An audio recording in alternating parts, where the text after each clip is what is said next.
त्रिभाषा सूत्र अक्सर सीटेट में आपसे पूछा जाता है त्रिभाषा सूत्र के बारे में, ये है क्या? आखिर अगर हम बात करते हैं तो कोठारी कमीशन की बात करूंगी, जिनके अध्यक्ष थे दौलत सिंह कोठारी जी। इन्होंने प्रस्ताव रखा था जिसमें त्रिभाषा सूत्र को जोड़ा गया था। अब इसके बारे में थोड़ी सी और भी बात करते हैं कि कौन कौन सी भाषा इसमें त्रिभाषी सूत्र के अंतर्गत जोड़ी जा सकती है। न्यू एजुकेशन पॉलिसी ने त्रिभाषा सूत्र के बारे में क्या कहा है और त्रिभाषा सूत्र आखिर लागू करने का क्या उद्देश्य है।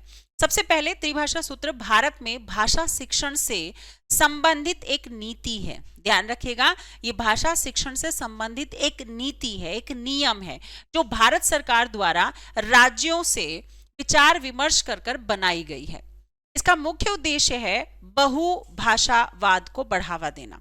इसका मतलब यह है कि त्रिभाषा सूत्र से यदि हम स्कूलों में लागू करते हैं तो बच्चों को बहुभाषा मतलब बच्चों को ज्यादा से ज्यादा भाषा सीखने का अवसर मिलेगा, पर ज्यादा से ज्यादा नहीं, मात्र 3 भाषाएं।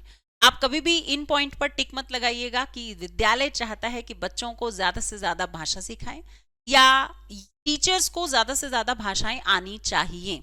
ये ऐसा कहीं भी नहीं लिखा गया है हमारे किसी भी प्रकार के प्रावधान में।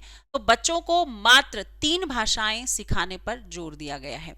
इन त्रिभाषी सूत्र के अंतर्गत एक बात और साफ साफ कही गई है कि बच्चों में जो पहली, दूसरी और तीसरी भाषा चुनने के लिए भी आपको स्वतंत्रता दी गई है। तो त्रिभाषा सूत्र में बहुभाषावाद को बढ़ावा देने का मुख्य उद्देश्य है कि बच्चे ज्यादा भाषा सीखें और भाषा सीखकर उन्हें नौकरी के कई अवसर प्राप्त हो सके और जीवन में विकास प्राप्त करने के लिए वो कई अवसर आसानी से प्राप्त कर सकते हैं और भाषा उसमें बाधा उत्पन्न ना करें।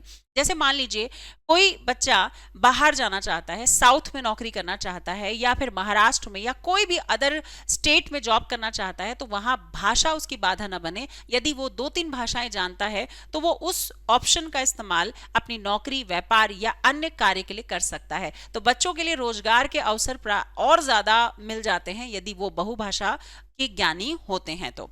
ठीक है, तो इसमें न्यू एजुकेशन पॉलिसी ने त्रिभाषा सूत्र की वकालत की है, ध्यान रखिएगा, और बहुभाषावाद राष्ट्रीय एकता को बढ़ाने पर भी जोर देता है। त्रिभाषा सूत्र का प्रतिपादन भारतीय शिक्षा आयोग 1964-1966 में किया गया था कोठारी कमीशन के अंतर्गत, जिसके अध्यक्ष मैंने बता दिया है दौलत सिंह कोठारी थे।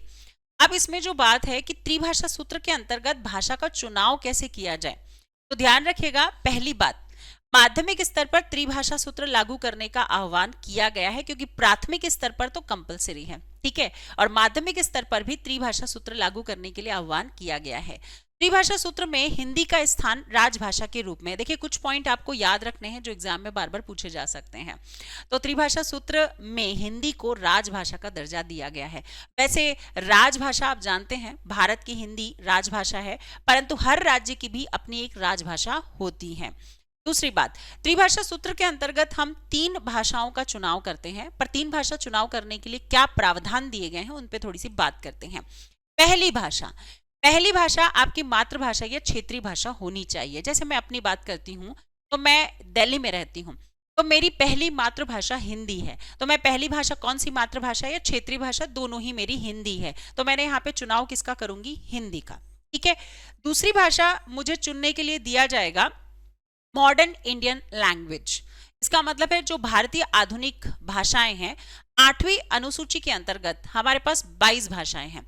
उन 22 भाषाओं में से हम चुनाव कर सकते हैं दूसरी और तीसरी में, पर कैसे, थोड़ा ध्यान देंगे।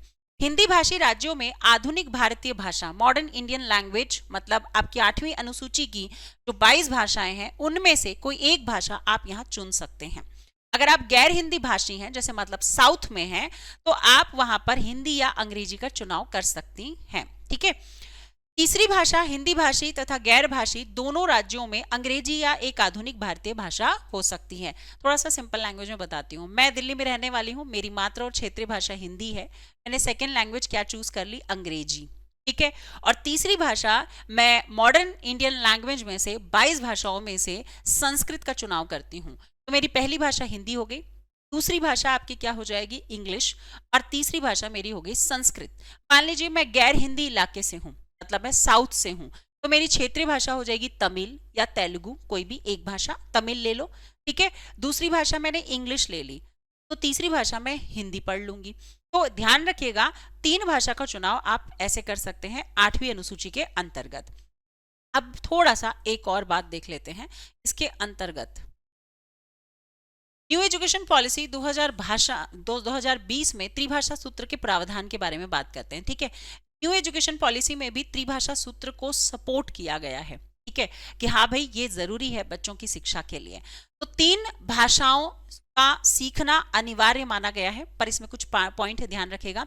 पर चयन का अधिकार न्यू एजुकेशन पॉलिसी ने कहा है कि हर बच्चे को पूरी स्कूली शिक्षा के दौरान 3 भाषाएं सीखनी होगी, ठीक है। 3 भाषाओं के सीखने पर जोर दिया गया है, लेकिन कौन सी 3 भाषाएं होंगी वो राज्य विद्यालय बच्चा तय करेगा। मतलब इसे थोपा नहीं जाएगा कि आपको यही पढ़नी पड़ेगी, ये आपको स्वतंत्रता दी जाएगी कि आप इन 3 भाषाओं का चुनाव अपने हिसाब से कर सकते हैं। इसके बाद मातृभाषा स्थानीय भाषा को सर्वोच्च प्राथमिकता दी जाएगी कक्षा 5वीं तक। इसका मतलब ये भी बात कही गई है कि आप कक्षा 5वीं तक आपकी मातृभाषा को या आपकी जो भी स्थानीय भाषा है उसको प्राथमिकता दी जाएगी चुनाव करने के लिए।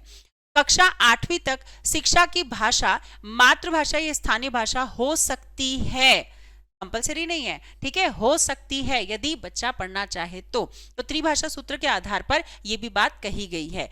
3 भाषाओं में कम से कम तो भारतीय भाषा होनी चाहिए। ध्यान रखिएगा, जैसे मान लीजिए अंग्रेजी आप ले सकते हो पर वो भारतीय भाषाओं में शामिल नहीं है। अंग्रेजी हमारी एक सह राजकीय भाषा है, ध्यान रखिएगा। अंग्रेजी को हम विदेशी भाषा की कैटेगरी में नहीं रखते हैं। अगर आपसे पूछा जाए कि अंग्रेजी कौन सी भाषा है तो विदेशी भाषा नहीं है, अंग्रेजी एक सह राजकीय भाषा है जो आर्टिकल नंबर 343(2) के अंतर्गत बात कही गई है। ये बात प्रावधान कॉन्स्टिट्यूशन में दिया हुआ है, ठीक है। तो आर्टिकल नंबर 343(1) के अंतर्गत हिंदी को राजभाषा घोषित किया गया है और आर्टिकल नंबर 343(2) के अंतर्गत अंग्रेजी को सह राजकीय भाषा के रूप में घोषित किया गया है, ठीक है। तो इसी आधार पर आपको क्या कहा गया है कि 3 भाषाओं में से कम 2 आपको भारतीय भाषाएं चूज करनी पड़ेगी जो कि आपकी 8वीं अनुसूची के अंतर्गत है, ठीक है, क्लियर है। उसमें से आप एडिशनल इंग्लिश ले सकते हो। अब भाषा शिक्षण को रोचक और गतिविधि आधारित बनाने पर भी जोर दिया गया है। ऐसे ही अधिक जानकारी के लिए मेरे साथ जुड़े रहिएगा। दीपिका मैम, नमस्कार। केडी लाइव टीचिंग 1 बजे।